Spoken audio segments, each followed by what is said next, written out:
salaamaaleykum man la Mr Aw bu Boy Town Show maa ngi nuyu ku ne sa tur ak sa sant foo mën a ne ak koo mën a ne maa ngi lay fekk foofu nga toog jox la loxo di la nuyu bu baax a baax man de dama jot ay message yu bare bari ak ay appel yu bare bari ci samay mbokk sénégalais di ma laaj di ma ñaan ak di yittewoo lu tax reprendre ma Boy Town Show bi surtout en ces moments si cruciaux mu doon loo xam ne lii lu ma bëgg la waaye nag xam nga nit moomul boppam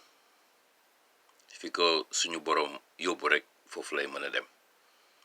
Boy Town Show bi ba ma koy def yàlla mayoon na ma kàttan gu ma ko mënoon defee sama réew soxla woon ma dajale sama doole ak samay doole moroom ensemble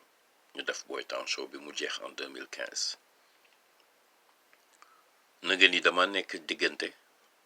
ak situation boo xam ne jot googu yàlla mayetuma ko waaye taxul gis ngeen sama participation ci Facebook bi ak sur réseaux sociaux yi maa ngi waxtaan ak samay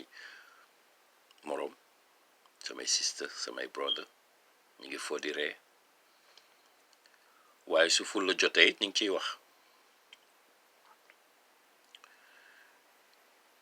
loolu tax ma ne xaaral ma def as vidéo parce que li ma bëgg a wax bari na lool débat yu ma bëgg a engagé ak sama concitoyens yi bari na lool bari goo xam ne gi mënuma koo bind ñu may suivre gis nañ ne daal ci bind bi laa gën a farlu waaye toll nañu situation boo xam ne bii aujourd'hui ci suñu monde bii ma ne muy Amérique ak monde ba ma jóge muy Sénégal situation boo xam ne bii ñu ñëpp il faut ñu jug booloo manko ànd xeex pour menace bi di bëgg a déstabiliser monde bi ñu xeex ko looloo taxoon ma ni comme li nekk sama bopp bari na lool xaar ma def benn vidéo partager ko ak yéen dans le but de vous faire part de mes émotions, de ma peur, de mes sentiments, de mes craintes. Dina am ñu mu intéressé dina am ñu mu intéressé wul waaye su intéressé benn sax baax na loolay àdduna nag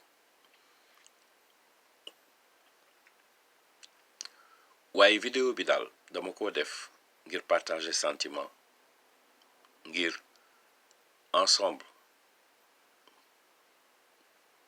qu'on trouve des solutions parce que je pense que toll nañu situation boo xam ne il n'appartient plus à l'État de trouver les solutions ñu ñëpp ay Sénégalais lañu et chacun a des solutions donc ma xalaatoon ne def vidéo bi pour ñu waxtaan d'abord xalaata rek ne war naa mën a dellu siwaat ci mesure préventive yi communauté internationale médicale bi wax ak suñu médecins yi mooy farlu ci set bi di raxas suñuy loxo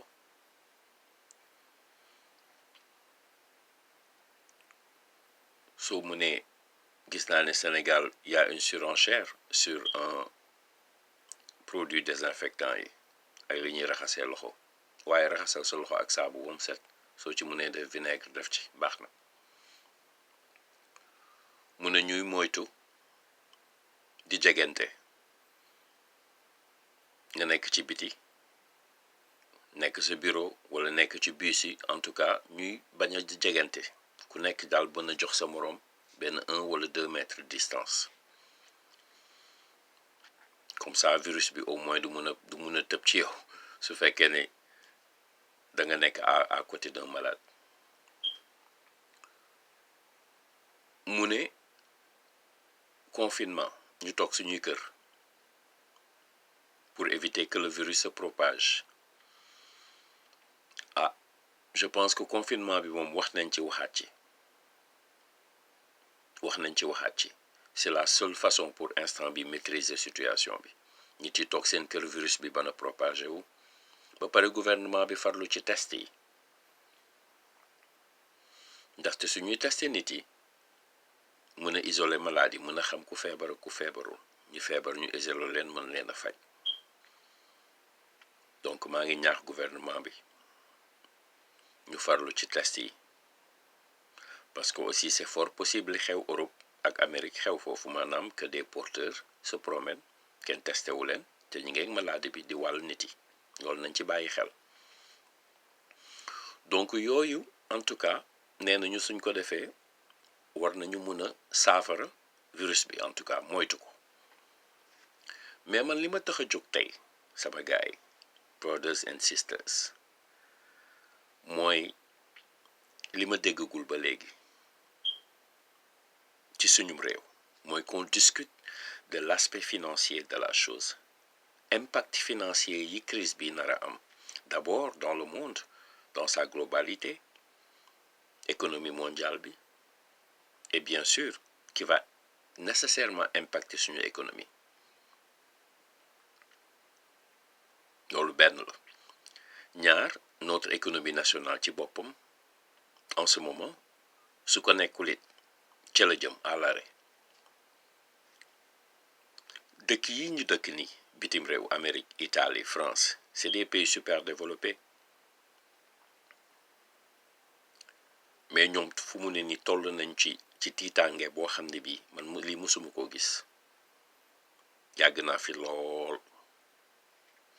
septembre 11 ñëw na fi rey fi 3000 personnes dëkk bi jaxasoo waaye tiitaange bii ma gisuma ko woon muy wane la mbir mi ni mu sérieux coronavirus mu waral gouvernement par exemple fii ma dëkk wala damay gis ci Europe niñ ci taxawee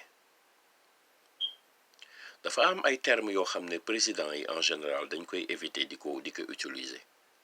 parce que diisaayu terme bi la lu mel ne guerre soo xoolee ci discours président yi il l'utilise très rarement pourtant dégg nañu Macron utiliser ko il y a 2 jours Trump tey nee na il est en guerre ah guerre nag moom soo ko tuddee jarul ma koy expliquer ñëpp xam nañ ko la situation est très grave et les mesures que les Européens les Américains sont en train de prendre bi Chine jël aussi gis nañ ne ñi ngi koy xeex en tout cas efficacement il y a beaucoup de décès tragiques mais les nouvelles qu'on a sont un peu rassurantes nit yaa ngi wér au niveau de la Chine pour la première fois aujourd'hui ils ont annoncé que amuñu benn contamination quelque la ñu am je pense qu'ils ont parlé d'une moins de 10 te nee nañu ku jóge ci bit ñu jóge ci biti la donc ils sont en tout cas de maîtriser la maladie loolu dama doon wax ci aspect économique yi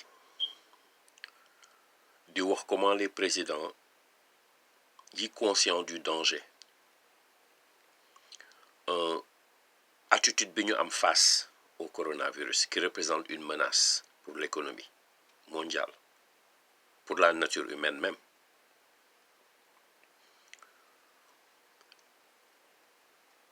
ba pare di gis attitude bi ñu am ci côté économique bi aussi parce que le peuple leur pose des questions qu'est-ce qu'on va faire su lépp tëjee fu ñuy liggéey fu ñuy jëlee salaire donc c'est des débats yoo xam ne ñoom engagé nañ ko mais ñun suñu réew yi engagé guñ ko je félicite le président de la République tey j'ai vu qu'il a finalement parlé et je pense mettre au pied une cellule de crise il est temps donc di ko rafetlu parce que quand même il faut que tout s'arrête et que ñu définir une politique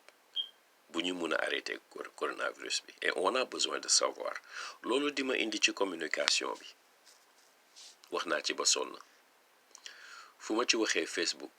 ñu tëb sama kaw ne ma non le gouvernement fait un point de presse tous les jours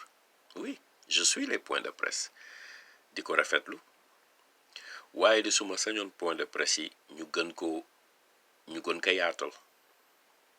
permettre à la population aux journalistes de poser des questions parce que ministre bi su ñëwee ubbi benn papier lire communiqué am pare na je vous remercie lemaat communiqué am dem bàyyi na ma ci jaaxle de j'ai énormément de questions yu ma ko bëgg a poser mais dafa mel ne mënuma koo poser journalistes yi posé wuñ ko parce que on leur donne pas l'occasion en tout cas ministre bi day pare dem donc di ñaan ak di ñaax ñu yore koom-koomu communication bi ñu gën a yaatal communication bi du ñëpp am internet pour aller s'informer du ñëpp a dégg français pour comprendre subtilité maladie bi ak ni koy ministre bi di expliquer ba pare comme ni moo ko doon waxee fii ni bitim réew que sénégalais yi se posent des questions au niveau de leur revenu au niveau de leur travail à propos de leur devenir ndaxte fii de moo li tëj nañ tey Detroit ñi ngi ne usine bi defar oto tëj na Delta tey nee nañu 10 000 employés la ñuy jox départ volontaire 10 000 moo li africain di nekk di jaay dàll ak di jaay ay téléphone ak di régler tëj nañu restaurant yi tëj nañu club yi tëj nañu bureau yi tëj nañu Sénégal je sais que petit à petit entreprise yi ñu ngi tëj benn par benn forcé par la situation tey maa ngi gis Laguna Beach tëj na ñu bari nee nañ ma yi restaurant yi tëj nañu gis nañu week-end bi comment la police et les services d'ordre dugg ci dëkk bi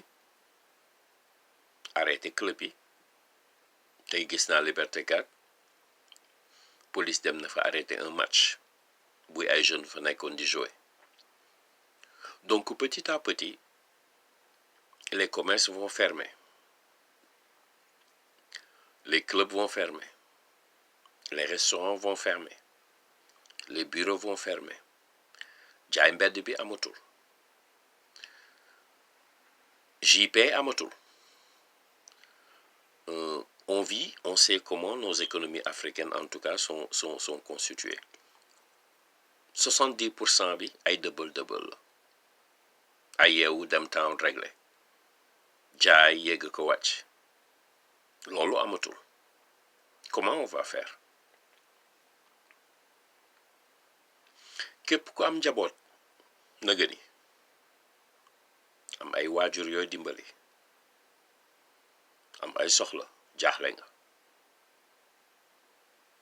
soo jaaxlewul it il est temps nga jaaxle loolu nag taxoon ma def vidéo bi pour di ñaax samay brothers and sisters sénégalais ñu engager ce débat économique parce que coronavirus bi ci boppam mën nañ koo xeex dindi ko wala wàññi ko diminuer drastiquement effet bi waaye dégâts collatéraux yi mooy l'arrêt de l'économie mondiale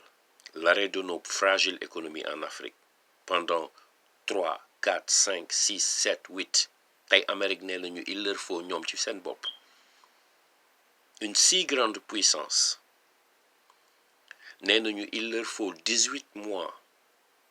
pour se remettre sur pied 18 mois at ak juróom benn weer boo xam ni bi xamuñ kañ lay entreprise yi di ubbi peut-être dans 5 6 7 mois ou peut-être dans un an ce qui va gravement impacter affecter seen économie affecté ñu ñun ñi fi dëkk. man de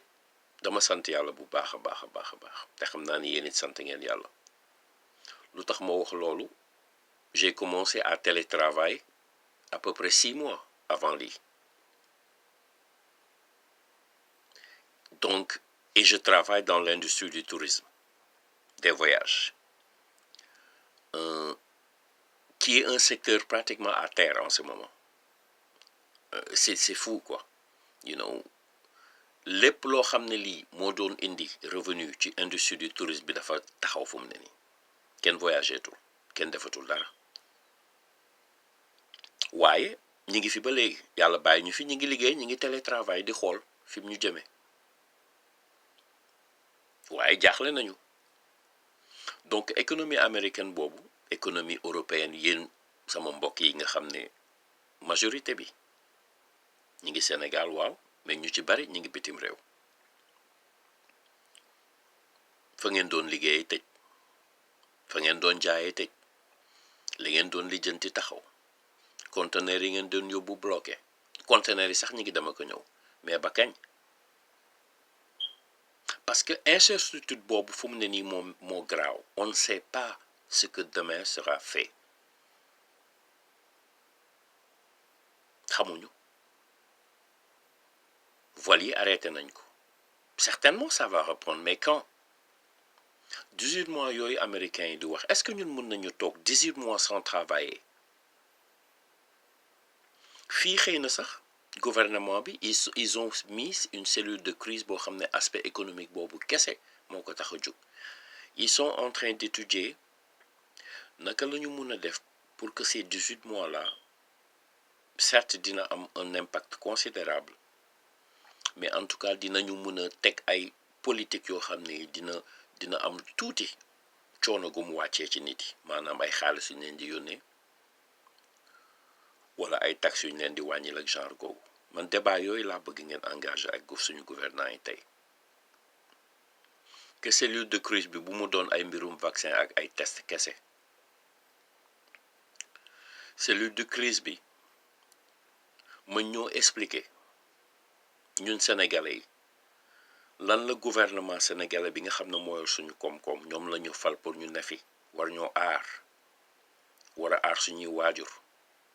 war a aar suñuy njaboot. certes maa ngi fii waaye sama lépp a ngi Sénégal. sama yaaya nga fa, sama papa nga fa, samay frères samay sœurs samay cousins toute ma famille au Sénégal.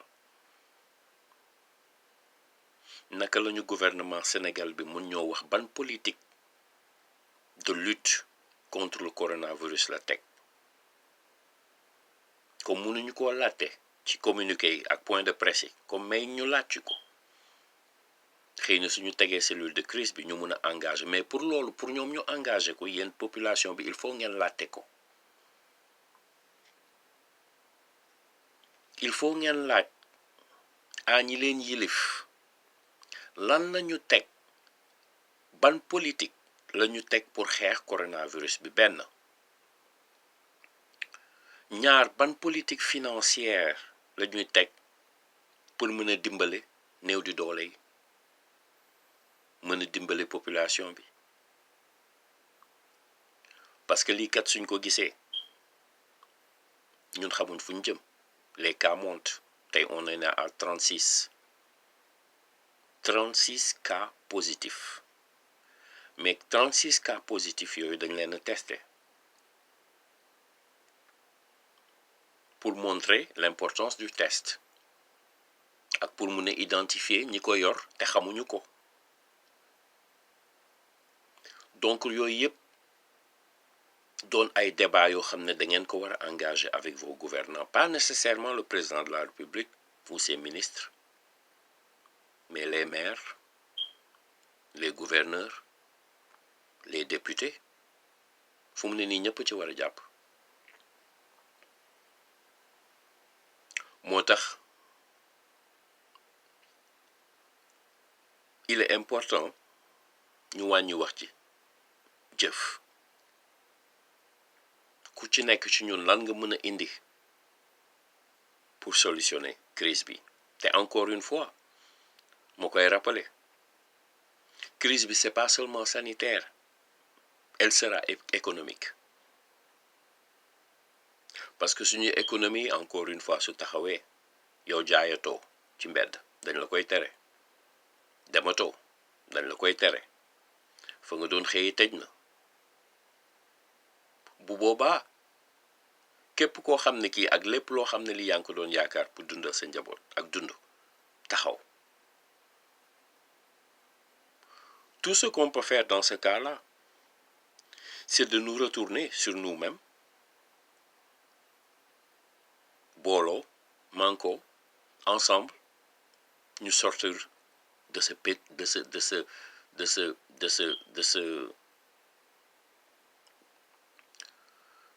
de cette situation dans laquelle on vit. te loolu état bi nga xam ne gi moo fi ne yor pouvoir bi yor moyens yi war a définir la politique de l'état mooñ ci mën a dimbale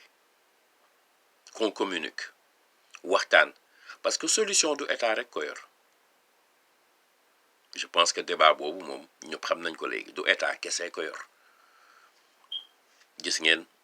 entrepreneurs yi aisé wu ñu ngi joxe loolu participation la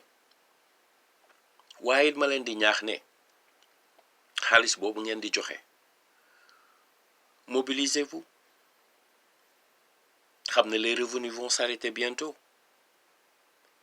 mobilisez-vous teg waxtaan yooyu ngeen commencé ci waxtaan financièrement comment on va s'en sortir parce que ñun ñëpp ñoo nar a bokk tragédie bi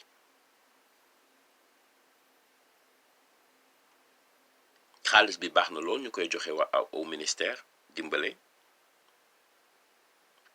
waaye it yow soo joxe 18 millions waa ministère quartier ba nga dëkk leer na ma ni 10 familles suñ ndekkee duñu reer wala fu mu ne nii ña fa newoon di lijjanti seen lijjanti taxaw na dans 2-3 jours kër gi kenn du fa lekk seetal ci ñooñu demal ci communauté de quartier yi nga laajte 18 millions mën na dundal ay 50-60 familles pendant au moins 1 an le temps ñu génn ci problème yi waxuma nag bu kenn jàppale l'état parce que loolu ci patriotisme la man su ma mënoon jàppale sama état waaye nag nekk nañ ci réew yoo xam ne yii nit yi sonn nañ torop nit yi jaaxle nañu bëgg ku leen dimbale te état bi rek moo leen mën a dimbale fu mu ne nii jox leen les réponses aux questions yi ñuy posé wu bu boobaa fausse nouvelle yi ngeen di wax ne danga ku ko wax ñu jàpp la dootul am parce que les gens vont s'informer soo leen doon def ay points de presse yoo xam ne les journalistes posent des questions nit yi di ci jëlee di ci jàng débat télé yi baax na waaye gouvernement bi yor données yi yor chiffres yi xam li xew ñu ngi leen di ñaax ñu gën a farlu ci communication bi gën ñoo informer noonu kese lañu mun a dalee xelal nit yi dalal seen xel bu boobaa nit yi duñu dem ci Seneweb wala Facebook wala Twitter di fa jël information te loolu je pense que une communication multidimensionnelle rek multiplateforme rek moo ko mun a joxe gars yi di ko tekk ci làkk yi tukulóor yi séeréer joolaa dugal ci rajo communautaire yi dans les régions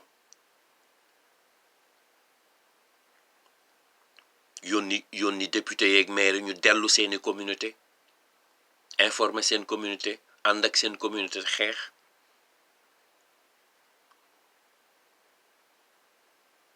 loolu de moo taxoon sama vidéo bi tey du pour joxoñ baaraam kenn du pour blâmer kenn dama ko def dong pour encore une fois ñaax samay mbokk sénégalais samay brothers and sisters nga xam ne ñu ngi ne saa su ne ci Facebook di waxtaan mel ne 10 ans ngi nii ñu xamante te fekk ñu bari musuma leen sax gis waaye ñu teg ma fu kawe donc mu doon benn sas boo xam ne bii moo tax ma ne fi tey di fi def vidéo bi li ma leen di rappeler daal balaa may jeexal mooy que on a 2 combats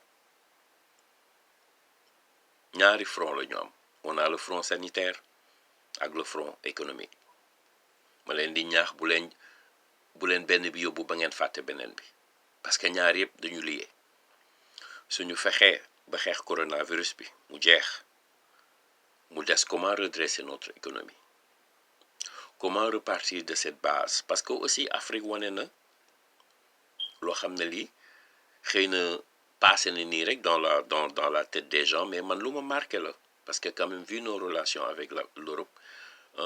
aujourd'hui ñu couper en tout cas les vols internationaux tëj frontières yi c'est un symbole muy wane ne we can do it on peut le faire mun nañu am beneen taxawaay vis-à-vis de l'Europe vis-à-vis de l'Amérique wane suñu fierté wane suñu mën-mën te wane aussi que mën nañ ci génn ñun kese donc coronavirus bi dans un autre débat mën na nekk aussi ñu jëlee ci victoire maanaam ñu ànd booloo juboo manko xeex ko daan ko redresser nos économies redevenir une Afrique fière un Sénégal debout te I know it's possible donc sama gars yi moo taxoon tey aujourd'hui ma def vidéo bi quand même rappeler leen cet aspect financier là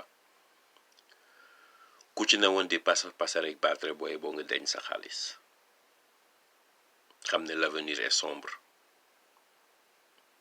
xamuñ lii ñëw donc fagaru moo gën faju que vous vous regroupez que vous engagez ces débats financiers avec ñi leen yilif parce que ku amatul revenu mook feebareem amoo loo lekk sa waa kër amul luñ lekk kenn fayatu la sa poste dara newu ci qu'est-ce que tu vas faire donc c'est un débat très important boo xam ne bi moom laa bëggoon indi tey ñaax leen ko mais ñaan yàlla mu sàmm leen yéen ñëpp seet leen musal leen ci musiba ngeen musal ci seen boppit toog seen kër yi di raxas seeni loxo di sorante bañ a defante jërëjëf Mr. Aw la